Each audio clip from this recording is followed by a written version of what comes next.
പ്രേക്ഷകർക്ക് നമസ്കാരം. മറുനാടൻ പ്രേക്ഷകർക്ക് സ്വാഗതം. എസ് വേണുഗോപാലാണ് കൂടിയുള്ളത്. സാർ നമസ്കാരം. നമസ്കാരം സാർ, നമ്മൾ ദേശീയപാതകൾ ദേശീയ ദുരന്തമാകുന്ന ഒരു സമയത്താണ് നിൽക്കുന്നത്.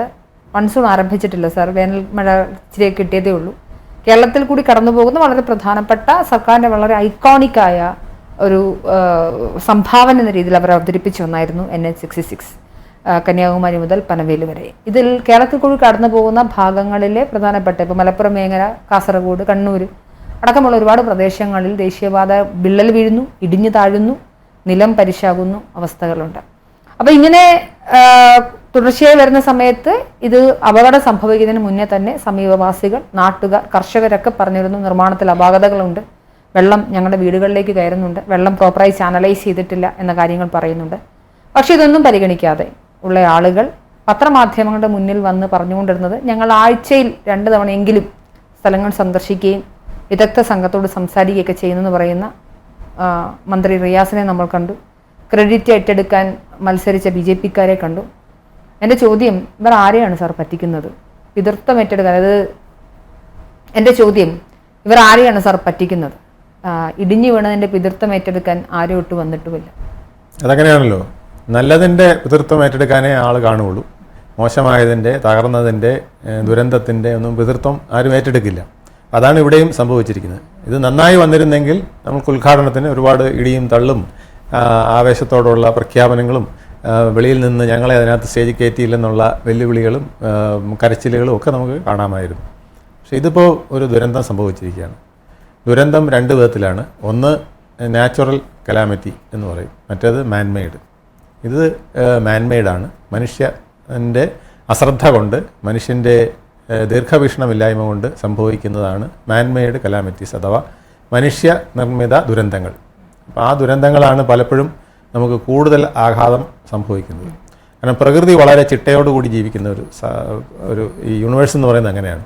സൂര്യനെ ചുറ്റിപ്പോകുന്ന ഗ്രഹങ്ങളെല്ലാം അതിനൊരു കൃത്യ പദമുണ്ട്, അതിലൂടെയാണ് പോകുന്നത്. അതിൽ ചെറിയ ചലനം, നേരിയ മുടിനാരയുടെ വ്യത്യാസം വന്നാൽ പോലും വലിയ ഭൂമി കുലുക്കവും വലിയ ദുരന്തവും ഉണ്ടാകും. അതാണ് നാച്ചുറൽ കലാമിറ്റീസ് എന്ന് പറയുന്നത്. പല വിധത്തിലുണ്ടാവാം. കാറ്റ് കൊണ്ടുവരാം, മഴ കൊണ്ടുവരാം, വെള്ളം കൊണ്ടുവരാം, ഇതെല്ലാം സംഭവിക്കാം. പക്ഷേ ഭൂകമ്പം കൊണ്ടുവരാം, ഭൂമി കുലുക്കം കൊണ്ടുവരാം. ഇത് അങ്ങനെയല്ല. ഇത് മനുഷ്യൻ, ഈ പ്രകൃതിയുടെ ചില ശക്തികളുണ്ട്. ആ പഞ്ചഭൂതങ്ങൾ നമ്മൾ പറയില്ലേ, അത് എൻ്റെ ഫ്ലോ കറക്റ്റായിട്ട് ഇവിടെ പോകണം. വെള്ളം കറക്റ്റായിട്ട് ഒഴുകണം, കാറ്റ് കറക്റ്റായിട്ട് പോകണം. അതിൻ്റെ പദം, ആ സഞ്ചാര പഥത്തിനെ നമ്മൾ ബ്ലോക്ക് ചെയ്യാൻ പാടില്ല. ഇവിടെ സംഭവിച്ചിരിക്കുന്നത് എവിടെയൊക്കെയോ ജലത്തിൻ്റെ ഫ്ലോ നമ്മൾ കറക്റ്റായിട്ട് പോയില്ല എന്നുള്ളതാണ്. അതായത് മലഞ്ചെരുവിലാണ് പലപ്പോഴും ഈ കുരിയാട് അടക്കമുള്ള പ്രദേശങ്ങളിൽ സംഭവിച്ചിരിക്കുന്നത്. മലഞ്ചെരുവിലെ കൺസ്ട്രക്ഷനുകളോ അല്ലെങ്കിൽ പാടത്തെ കൺസ്ട്രക്ഷനുകളൊക്കെ നടന്നിടത്താണ് പറ്റുന്നത്. ഒരു സൈഡ് പൊങ്ങിയിരിക്കുക, ഒരു സൈഡ് താന്നിരിക്കുക. അപ്പോൾ അവിടെ മണ്ണിട്ട് നികത്തിയിട്ട് നമ്മൾ ബണ്ട് കെട്ടി അത് ലെവലാക്കുന്നു. എന്നിട്ട് നമ്മൾ വളരെ ധൃതി പിടിച്ചതിൻ്റെ പണികൾ ചെയ്യുന്നു. അപ്പോൾ വരുന്ന അപാകതകളാണ് ഇതൊക്കെ സംഭവിക്കുന്നത്. അതിൽ വെള്ളം കെട്ടി നിന്ന് കഴിഞ്ഞാൽ വെള്ളം ഒരു അണക്കെട്ട് പോലെ ഈ റോഡിന് അടിയിൽ വരികയും അതിൻ്റെ ദുർബലമായ ബണ്ട് പൊട്ടി അത് താഴേക്ക് വരികയും ചെയ്യുന്ന സ്വാഭാവികമായൊരു പ്രക്രിയയാണ്. പക്ഷേ ഇത് നമ്മുടെ ദീർഘവീക്ഷണമില്ലായ്മ കൊണ്ട് സംഭവിക്കുന്നതാണ്, അല്ലെങ്കിൽ ധൃതി കൊണ്ട് സംഭവിക്കുന്നതാണ്, അല്ലെങ്കിൽ നമ്മുടെ അത്യാഗ്രഹം കൊണ്ട് സംഭവിക്കുന്നതാണ്. പെട്ടെന്ന് തീർത്തിട്ട് എനിക്ക് ഇതിൻ്റെ ക്രെഡിറ്റ് എടുക്കണം എന്ന് വരുമ്പോൾ സംഭവിക്കുന്നതാണ്. പക്ഷേ ഇവിടെ ഒരു പ്രധാനപ്പെട്ട കാര്യം, നമുക്ക് വെൽ എക്യുപ്ഡ് ആയിട്ടുള്ള വളരെ അഡ്വാൻസ്ഡ് ആയിട്ടുള്ള ടെക്നോളജീസ്, ഈ പറഞ്ഞതുപോലെ അതിപ്പോൾ ശൂന്യാകാശത്തേക്ക് റോക്കറ്റ് ഇവിടെ നാളെ വിടുന്ന ഈ ലോകത്ത് ഒരു മലഞ്ചെരുവിലൊരു റോഡ് നിർമ്മിക്കാൻ വലിയ ബുദ്ധിമുട്ടൊന്നുമില്ല. അപ്പോൾ ഞാൻ മനസ്സിലാക്കുന്നത് വെച്ചിട്ട് അതിന് കുറച്ച് എക്സ്പെൻസീവാണ് അങ്ങനെയുള്ള മെഷേഴ്സ് എടുത്തു കഴിഞ്ഞാൽ. അവിടെ പൈലിംഗ് ഉൾപ്പെടെയുള്ള കാര്യങ്ങൾക്ക് അവിടെ കുറച്ചധികം പ്രോസസ്സുകളുണ്ട്. അതിൻ്റെ സാങ്കേതിക വശങ്ങളിലേക്ക് ഞാൻ പോകുന്നില്ല. അങ്ങനെ വരുമ്പോൾ റോഡിന് ടോള് വർദ്ധിക്കുന്ന സാഹചര്യം ഉണ്ടാകും. അത് ജനങ്ങൾ ടോള് പിരിക്കുന്നതിന് പരിമിതികൾ വരും. അത് എക്സ്പെൻസീവ് ആകുന്ന ഒരു ഘട്ടമായതുകൊണ്ടാണ് ഇൻഎക്സ്പെൻസീവായ രീതിയിൽ റോഡ് നിർമ്മാണം നടത്തിയത് എന്നൊരു പ്രധാനപ്പെട്ടൊരു ആരോപണം ഞാൻ കേൾക്കുന്നുണ്ട്. ഇതിനപ്പുറമായി ഈ നിതിൻ ഗഡ്കരി ഉൾപ്പെടെ ആളുകൾ വിദഗ്ധ സംഘത്തെ വിടും എന്നൊക്കെ പറയുന്നുണ്ട്. വിദഗ്ധ സംഘം, ഇന്നലെ ഞാൻ ഈ വേങ്ങര പഞ്ചായത്തിലെ ഈ പ്രധാനപ്പെട്ട ഇഷ്യൂ നടന്ന പ്രദേശത്തെ വാർഡ് മെമ്പർ ഏഷ്യാനെറ്റ് ന്യൂസിൽ സംസാരിക്കുന്നത് ഞാൻ കണ്ടിരുന്നു. ന്യൂസ് അവറിൽ സംസാരിക്കുമ്പോൾ അവരുടെ കയ്യിൽ മാത്രം ഈ വിദഗ്ധ സംഘത്തിന് ന്യൂഡൽഹിക്കും അവിടെ ഇവിടെയൊക്കെയായി ഇവരുടെ ആശങ്കകൾ പറഞ്ഞു. കാര്യം കർഷകരുടെ പാടത്ത് വെള്ളം കെട്ടി നിൽക്കുന്നു, അവരുടെ വീടുകളിൽ വെള്ളം കയറുന്നു, വീടുകൾക്ക് വിള്ളൽ സംഭവിക്കുന്നു, ഇതിങ്ങനെ ഈ പ്രദേശത്തെ നിർമ്മാണം അശാസ്ത്രീയമാണെന്നൊക്കെ ഇവർ അറിയിച്ചിട്ടുണ്ട്. ഇവരാരും വിദഗ്ധ സംഘത്തിൽപ്പെട്ട ആളുകളല്ല, അനുഭവിക്കുന്ന ആളുകളാണ്.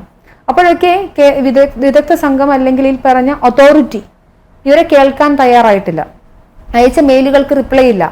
ആളുകൾ വരുമ്പോൾ ഹിന്ദിയിലാണ് കമ്മ്യൂണിക്കേറ്റ് ചെയ്യുന്നത്. തിരിച്ച് ഞങ്ങൾ സംസാരിക്കുമ്പോൾ ഹിന്ദിയിൽ സംസാരിക്കാൻ പറയും. മലയാളിയുള്ള ആളുകൾ കേൾക്കുന്നില്ല, സർക്കാർ ഇത് കേൾക്കുന്നില്ല. ഇനി എന്തായിരിക്കും ഈ പ്രദേശത്തെ ജനങ്ങളുടെ ഭാവി എന്നൊരു വലിയ ആശങ്ക കൂടി നിലനിൽക്കുന്നില്ലേ? അത് വലിയ ആശങ്ക തന്നെയാണ്. അവരുടെ ഭാവി അവതാളത്തിലാണ് എന്ന് പറയേണ്ടി വരുന്നതിൽ എനിക്ക് ഖേദമുണ്ട്. കാരണം ഇത്തരം കാര്യങ്ങൾ വന്നു കഴിഞ്ഞാൽ ഇതിൽ നിന്ന് പുറകോട്ട് പോകാൻ പറ്റില്ല. ഇതെങ്ങനെയെങ്കിലും പുനഃസ്ഥാപിച്ച് നിർത്താനേ പറ്റുള്ളൂ. അപ്പോൾ ഇതിൻ്റെ താഴെ വശങ്ങളിൽ താമസിക്കുന്നവർക്ക് വലിയ ബുദ്ധിമുട്ട് തുടർന്നുകൊണ്ടേയിരിക്കും. അവരുടെ കണ്ണീര് കാണാൻ പലപ്പോഴും ആരും ഉണ്ടാകില്ല. തൽക്കാലത്തേക്ക് എന്തെങ്കിലും വീടിനകത്ത് പ്രശ്നം വരുമ്പോൾ അല്ലെങ്കിൽ വീടിടിഞ്ഞ് ആർക്കെങ്കിലും ദുരന്തം ഉണ്ടാകുമ്പോൾ ആ ദുരന്ത സ്ഥലം സന്ദർശിക്കുന്ന പതിവ് ശൈലിയിലുള്ള മന്ത്രി MLA സ്റ്റൈലിലുള്ള പ്രവർത്തനങ്ങൾ വരും, TV ഒക്കെ വന്നിരിക്കും. അത് കഴിഞ്ഞാൽ വീണ്ടും അവർക്ക് ഈ ദുരന്തത്തിൽ തുടരേണ്ടി വരുന്ന ഗതികേട്ടിലെത്തും. ഇതിൻ്റെ പ്രധാന കാരണം ഇതിനൊക്കെ എക്സ്പേർട്ടുകൾ ഉണ്ടെങ്കിലും ഈ എക്സ്പേർട്ടുകൾ പലപ്പോഴും എവിടെയെങ്കിലും വിദൂരങ്ങളിലായിരിക്കും ഇരിക്കുന്നത്. ഇതിൻ്റെ ആദ്യത്തെ പ്ലാനിങ്ങിലും അലൈൻമെൻറ്റിലും ഒക്കെ അവരവിടെ വന്നിരിക്കും.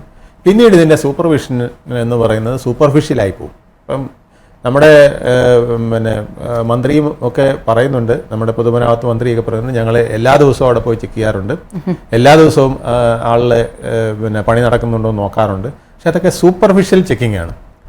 എന്താണ് സൂപ്പർഫിഷ്യൽ ചെക്കിംഗ് മറ്റേത് തമ്മിലുള്ള വ്യത്യാസം എന്ന് വെച്ചാൽ, മറ്റേത് ടെക്നിക്കലായിട്ട് ഒരു പ്ലാൻ ഉണ്ടാക്കിയിട്ടുണ്ട്, ആ പ്ലാനിൽ പറഞ്ഞത് മുഴുവൻ നടപ്പിലാക്കുന്നുണ്ടോ എന്ന് നോക്കുന്നതാണ് സൂപ്പർവിഷൻ. അല്ലാതെ സൂപ്പർഫിഷ്യൽ ചെക്കിംഗ് എന്ന് പറഞ്ഞാൽ അവിടെ മണ്ണിടുന്നുണ്ട്, ആ മണ്ണ് നിറഞ്ഞു. മണ്ണ് നിറഞ്ഞാൽ പോരാ, ആ മണ്ണ് 4 ലെയർ ഉണ്ടെങ്കിൽ ആ 4 ലെയറും ഉറപ്പിച്ചിട്ടുണ്ടോ എന്നുള്ളത് നോക്കണ്ടേ. അവിടെ റോഡ് റോളർ പോലൊരു സാധനം വന്ന് ഓരോ ലെയറിനും മണ്ണ് ബലപ്പെടുത്തേണ്ടതുണ്ട്. ആ മണ്ണ് ബലപ്പെടുത്തുമ്പോൾ ഈ ബണ്ട് ബലമുള്ള ബണ്ടാണെങ്കിലേ ആ ബണ്ട് അവിടെ നിൽക്കുകയുള്ളൂ. മാത്രമല്ല ഇടുന്ന മണ്ണിന് കൃത്യമായ നിശ്ചയങ്ങൾ ഇതുണ്ട്, മാനദണ്ഡങ്ങളുണ്ട്. എവിടത്തെങ്കിലും മണ്ണ് കൊണ്ട് ഇടാൻ പറ്റില്ല. മണ്ണിന്റെ പശിമ നിശ്ചയിക്കേണ്ടതുണ്ട്, അടുക്കുന്നതിൽ ഉള്ള മര്യാദകൾ പാലിക്കേണ്ടതുണ്ട്. ഇതെല്ലാം ഒരു സ്റ്റഡി നടത്തിയിട്ടായിരിക്കും ഈ പ്രോജക്റ്റ് തയ്യാറാക്കിയിരിക്കുന്നത്. എൻവയോൺമെന്റ് സ്റ്റഡി കൊണ്ട് ആ എൻവയോൺമെന്റ് സ്റ്റഡിക്ക് അനുഗുണമായ പ്രവർത്തനമാണോ നടക്കുന്നത് എന്നുള്ളത് സൂപ്പർവിഷൻ പിന്നീടില്ല. പിന്നെ ദുരന്തം വരുമ്പോഴാണ് ആ വിദഗ്ധർ വരുമെന്ന് പറയുന്നത്. ആ വിദഗ്ധർ ദുരന്തത്തിന് മുമ്പ് വരേണ്ടവർ വരാത്തത് കൊണ്ടാണ് ഇത്തരത്തിലുള്ള ദുരന്തങ്ങൾ ഉണ്ടാകുന്നത്. പിന്നെ ഞാൻ നേരത്തെ പറഞ്ഞ വാട്ടർ ഫ്ലോ, എയർ ഫ്ലോ, ഇതൊന്നും നമ്മൾ പലപ്പോഴും നോക്കാറില്ല. കേരളം എന്ന് പറയുന്നത് 44 നദികൾ ഉള്ള സംസ്ഥാനമാണെന്ന് നമ്മൾ പൊതുവെ പറയും. 44 നദികൾ മാത്രമല്ല, 10,000 കണക്കിന് സ്ട്രീമുകൾ ഉള്ള ഒരു, അതായത് തോടുകൾ. ആ തോടുകളെല്ലാം നമ്മളിപ്പോൾ അടച്ച് റോഡാക്കിയിട്ടുണ്ട്. അതുകൊണ്ടാണ് ഈ വെള്ളക്കെട്ട് എന്ന് പറയുന്ന പ്രതിഭാസം ഉണ്ടാകുന്നത്. എവിടെയൊക്കെ തോടുണ്ടായിരുന്നു അതെല്ലാം നമ്മൾ അടച്ച് റോഡാക്കി. അപ്പോൾ അതുകൊണ്ടാണ് ആ പ്രദേശത്ത് വെള്ളക്കെട്ട് വരുന്നത്. കാരണം മഴ പെയ്യുമ്പോൾ നാച്ചുറലി തോട്ടിലേക്കല്ലേ വെള്ളം പോവുക. ഇപ്പോൾ തോട് റോഡായതുകൊണ്ട് റോഡിലേക്ക് വെള്ളം വരുന്നു. അത് വെള്ളക്കെട്ടെന്ന് പറഞ്ഞ് നമ്മൾ സമരം ചെയ്യും.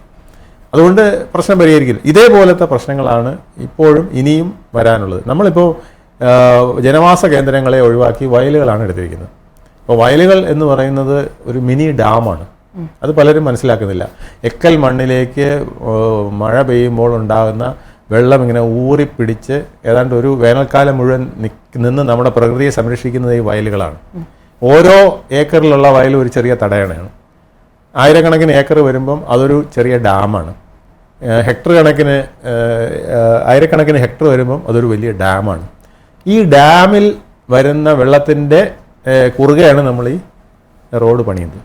അപ്പോൾ അവിടെയാണ് നമ്മുടെ അപാകത കിടക്കുന്നത്. അപ്പോൾ അങ്ങനെ ഒരു ബ്ലോക്ക്, ഇതിങ്ങനെ അങ്ങോട്ടും ഇങ്ങോട്ടും താളം തല്ലി ഈ എക്കൽ മണ്ണിനകത്തൂടെ കിടക്കുന്ന സഞ്ചരിക്കുന്ന വെള്ളത്തിനെ നമ്മൾ ബ്ലോക്കാക്കിയിരിക്കുകയാണ്. ആ ബ്ലോക്കാക്കുമ്പോൾ അതിന് വേണ്ട ടണലുകൾ നമ്മൾ വേണ്ട സ്ഥലങ്ങളിൽ കൊടുക്കാതെ ഇത് ചെയ്യുമ്പോഴാണ്, അല്ലെങ്കിൽ ഫ്ലൈ ഓവറുകൾ ഉണ്ടാക്കാതെ ചെയ്യുമ്പോഴാണ് ഇത്തരം പ്രശ്നങ്ങൾ ഉണ്ടാകുന്നത്. ഇനിയിപ്പോൾ അത് പരിഹരിക്കാനുള്ള മാർഗങ്ങൾ നോക്കേണ്ടി വരുന്നു. ഇത്തരം പൊട്ടലുകൾ ഉണ്ടാകുന്ന സ്ഥലങ്ങളിൽ ജലത്തിൻ്റെ സുഗമമായ ഗമനാഗമന സൗകര്യങ്ങൾ നമ്മൾ ചെയ്തില്ലെങ്കിൽ ഇനിയും ഇതുപോലത്തെ പ്രതിസന്ധികൾ ഉണ്ടാകും എന്നുള്ളതാണ് സത്യം. നമ്മൾ കർണാടകയിൽ ലോറി ഡ്രൈവർ അർജുനെ കൊന്നുകളഞ്ഞ ഒരു ദുരന്തമുണ്ടായി. അത് ഇതുപോലെ തന്നെ വളരെ പ്രകൃതി ലോലമായ പ്രദേശത്തെ ദേശീയപാതയിൽ തന്നെയാണ് ദുരന്തമുണ്ടാവുന്നത്. എന്തുകൊണ്ടോ നമ്മുടെ കേരളത്തിൽ ഇതുവരെ അങ്ങനെ ഒരു ദുരന്തം ഉണ്ടായില്ല. കാറുകളൊക്കെ ഉണ്ടായിരുന്നു, ആളുകൾക്ക് വലിയ പരിക്കുകളൊന്നുമില്ലാതെ ആളുകൾ രക്ഷപ്പെട്ടു. ഒരാളെങ്കിലും ഒരാൾ മരണപ്പെടുമായിരുന്നെങ്കിൽ സ്ഥിതിഗതികളൊക്കെ മാറിയേനെ. ഇനിയും ആളുകൾ മരണപ്പെടാൻ സാധ്യതയുള്ള ഒരു ബോംബ് പോലെയാണ് ദേശീയവാദികൾ എന്ന് പറയുമ്പോൾ അതൊരു വല്ലാത്ത ഭീഷണിയാണ്. ഈ സ്ഥിതിയെ നമുക്ക് പൂർണ്ണമായ അർത്ഥത്തിൽ പരിഹരിക്കേണ്ടതുണ്ട്.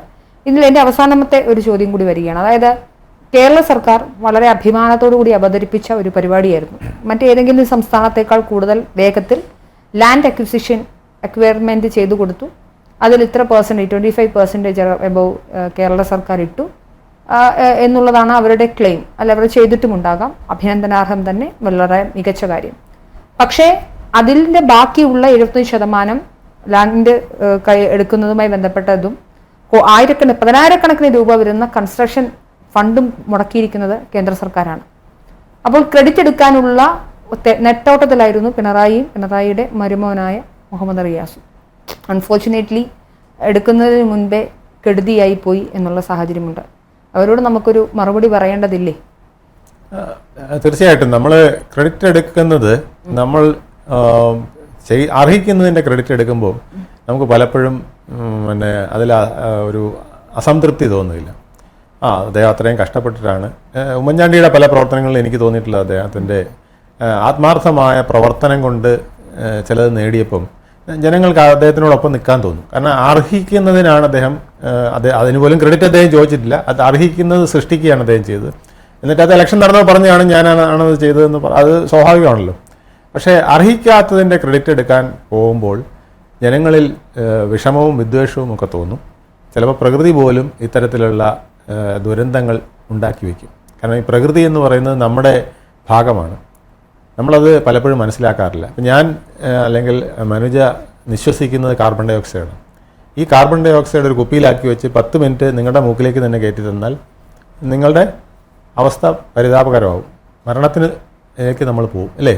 പക്ഷേ ഇത് മാറുന്നത് എന്തുകൊണ്ടാണ്? ഈ കാർബൺ ഡൈ ഓക്സൈഡ് നമ്മൾ പുറത്തേക്ക് വിടുമ്പോൾ ഇത് പ്രകൃതിയുടെ ഇല സ്വീകരിച്ച് നമുക്ക് ഓക്സിജൻ തരുന്നതുകൊണ്ടാണ്. ഇതുപോലെ ഓരോ പ്രവർത്തനത്തിനും പ്രതിപ്രവർത്തനം ഈ ഭൂമിയിൽ നടക്കുന്നുണ്ട്. ഈ തത്വം നമ്മൾ മനസ്സിലാക്കാത്തത് കൊണ്ടാണ് നമ്മൾ വളരെ അഹങ്കാരത്തോടു കൂടിയും ധിക്കാരത്തോടു കൂടിയും നമുക്ക് അർഹമല്ലാത്തതും എൻ്റേതാണെന്ന് പറഞ്ഞു വരുന്നത്. അപ്പോൾ ചില പ്രകൃതിക്ക് പോലും ചില തിരിച്ചടികൾ തരാൻ തോന്നും. അത്തരം തിരിച്ചടികൾ ഉണ്ടാകാതിരിക്കണമെങ്കിൽ നാം പ്രകൃതിക്ക് അനുഗുണമായി പ്രവർത്തിക്കേണ്ടത് അത്യാവശ്യമാണ്. അതാണ് ഇതിൻ്റെ ഒരു ബാലപാഠം. ചിലപ്പോൾ കണ്ണിൽ കൊള്ളാനുള്ളത് പുരികത്ത് കൊണ്ടെങ്കിലും പോകും നമ്മൾ പറയില്ലേ? അത്തരത്തിലുള്ള ഇതെങ്കിലും നമുക്ക് സംഭവിക്കണമെങ്കിൽ നമ്മൾ കുറച്ച് ഈ പ്രകൃതി നിയമത്തിനോട് നമ്മൾ കടപ്പെട്ടിട്ടുണ്ട്. ആ തരത്തിൽ പോയാൽ മാത്രമേ നമുക്ക് മാൻമെയ്ഡ് ദുരന്തങ്ങളെ ഒഴിവാക്കാൻ സാധിക്കും. അതായത് നാം പാതി ദൈവം പാതി എന്ന് പറയുന്ന പോലെ നമുക്കിടാനുള്ള എഫേർട്ട് എന്താണോ ആ എഫേർട്ട് പൂർണ്ണമായിട്ട് ഇട്ടിട്ട് മാത്രമേ നമ്മളതിൻ്റെ ക്രെഡിറ്റിലേക്ക് പോകാവൂ. ആ എഫേർട്ട് പൂർണ്ണമായി ഇവിടെ നടന്നിട്ടില്ല എന്നുള്ളതാണ് പ്രശ്നം. ഈ എഫേർട്ട് പകുതി സെൻട്രൽ PWD ആയിരിക്കാം, ബാക്കി സ്റ്റേറ്റ് PWDക്ക് ചെയ്യാനുള്ളതുണ്ട്.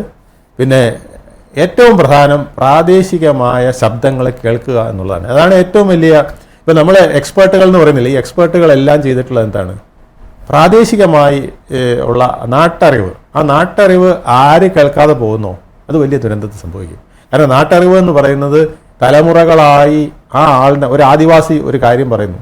ആ ആദിവാസി പറയുന്നത് അയാളുടെ എത്രയോ തലമുറകൾ കൈമാറിയ ഒരു വിവരമാണ് നമുക്ക് തരുന്നത്. ഈ വഴി കൂടെയാണ് ജലം ഇങ്ങനെ പോകുന്നത്, ഇതിലേക്കൂടെയാണ് എല്ലാ വർഷവും കാറ്റ് വരുന്നത്, മഴ വരുമ്പോൾ ഞങ്ങൾക്ക് ഇന്ന ഭാഗത്തൂടെയാണ് ഈ പർവ്വതത്തിൻ്റെ അവിടുന്ന് വെള്ളം വരുന്നത് എന്നൊക്കെ പറയുന്ന ആ അറിവെന്ന് പറയുന്നത് വളരെ വർഷങ്ങളായി, വളരെ നൂറ്റാണ്ടുകളായിട്ട് അയാൾക്ക് കിട്ടിയ ഒരു അറിവാണ്. ആ അറിവിനെ നമ്മൾ വിലക്കെടുക്കണം. അതാണ് എക്സ്പെർട്ടൈസ്ഡ് ഒപ്പീനിയൻ എന്ന് പറയുന്നത്. അതിനെ സ്വാംശീകരിക്കാനുള്ള കഴിവാണ് ടെക്നീഷ്യൻസിന് ഉണ്ടാവേണ്ടത്. അതനുസരിച്ച് നമ്മൾ റോഡ് പണിയുമ്പോൾ, പാലം പണിയുമ്പോൾ, എയർപോർട്ട് പണിയുമ്പോൾ, ബണ്ടുകൾ പണിയുമ്പോഴൊക്കെ നമുക്കതിന് ബലം കൂടും, ഇല്ലെങ്കിൽ ബലം കുറയും. തീർച്ചയായിട്ടും. എന്തായാലും ദേശീയപാത നിർമ്മാണത്തിൽ അശാസ്ത്രീയമായ നിർമ്മാണമാണ് വലിയ പ്രതിസന്ധി ഉണ്ടാക്കിയിരിക്കുന്നത്. വലിയ കോടികളുടെ നഷ്ടമാണ് വന്നിരിക്കുന്നത്. അതിനേക്കാളൊക്കെ ഉപരിയായി ഒരു വലിയ പ്രദേശത്തെ ജനവിഭാഗത്തിന്റെ ജീവിതം ദുസ്സഹമായിരിക്കുന്നു. അടിയന്തരമായി കേന്ദ്രവും കേരളവും ഒക്കെ ഇടപെട്ട് പ്രശ്നം പരിഹരിക്കുക എന്നത് മാത്രമല്ല, ഒരു അപകടം വരുമ്പോൾ മാത്രമല്ല, ഇനി അപകടങ്ങൾ വരാനുള്ള സാധ്യതകളെ മുൻകൂട്ടി കണ്ടുകൊണ്ട് കൃത്യമായ സൂപ്പർവിഷൻ ഇത്തരത്തിലുള്ള വിഷയങ്ങൾ ഉണ്ടാവേണ്ടതുണ്ട്. ശാസ്ത്രീയമായ നിർമ്മാണ പ്രവർത്തനങ്ങൾ സ്വീകരിച്ചുകൊണ്ട് ഇത്തരത്തിലുള്ള മഹാദുരന്തങ്ങളെ നമുക്ക് ഒഴിവാക്കാം. നന്ദി, MS വേണുഗോപാൽ. Thank you.